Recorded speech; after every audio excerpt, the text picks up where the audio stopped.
Çin'in Doğu Türkistan'daki toplama kamplarında zorla tutulan Uygurların derhal serbest bırakılması için 22 ülkenin yazdığı ortak mektuba Pekin karşı adımla yanıt verdi. Çin yönetimi 37 ülkenin de Birleşmiş Milletler'e mektup yazarak teröre karşı mücadelelerinde kendilerine destek verdiğini duyurdu. İmzacı ülkeler arasında birçok Afrika ülkesiyle birlikte Kuzey Kore, Venezuela, Küba, Belarus, Myanmar, Filipinler, Suriye, Pakistan, Umman, Kuveyt, Katar ve Birleşik Arap Emirlikleri de yer aldı.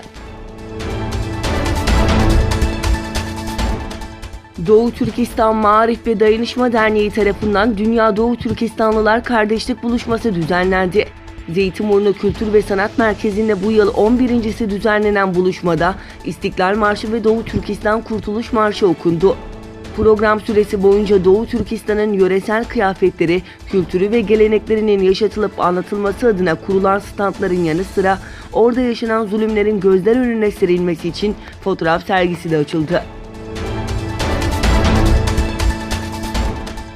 Çin, karşılıklı ticaret hacmi bir önceki yıla göre %28 artarak 244 milyar dolara ulaşan Arap ülkeleriyle işbirliğini artırma çalışmalarına hız verdi. Çin ile Arap ülkeleri arasındaki ikili ticaret hacmi 2018'de bir önceki yıla kıyasla %28 artarak 244,3 milyar dolara ulaştı. Çin firmaları Arap ülkelerinde 35,6 milyar dolarlık yeni proje sözleşmesi imzalayarak bir önceki yıla oranla bu rakamı %9 artırdı. Çin şirketlerinin Arap ülkelerine yaptıkları 1,2 milyar dolarlık doğrudan yatırım, enerji, altyapı ve imalat sektörlerini kapsıyor. Rusya Ulusal Savunma Yönetim Merkezi, Karadeniz Filosu'nun NATO ülkelerinin ve müttefik ülkelerin her yıl düzenledikleri Breeze 2019 tatbikatını izlediğini bildirdi.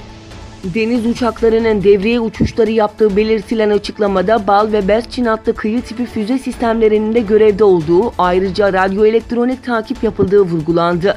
Karadeniz'de devam eden tatbikata İngiltere, İtalya, Kanada, ABD ve Türkiye Silahlı Kuvvetleri başta olmak üzere diğer ülkeler de katılıyor.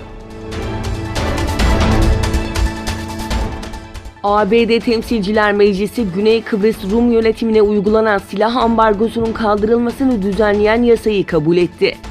ABD Senatosu ile ABD Temsilciler Meclisi'nde onaylanan yasa, Güney Kıbrıs'a belli ön koşullar çerçevesinde silah ambargosunun kaldırılmasını öngörüyor. Yasaya göre Rum yönetimi Rusya'ya ait savaş gemilerinin limanlarını kullanmasına izin vermeyecek. ABD'nin Güney Kıbrıs'a uyguladığı silah ambargosunun kaldırılmasını öngören tasarıyı Kongreye sunan Demokrat Partili Senatör Bob Menendez, F-35 savaş uçaklarının Türkiye'ye teslimatına kısıtlama getiren önerinin de sahibiydi.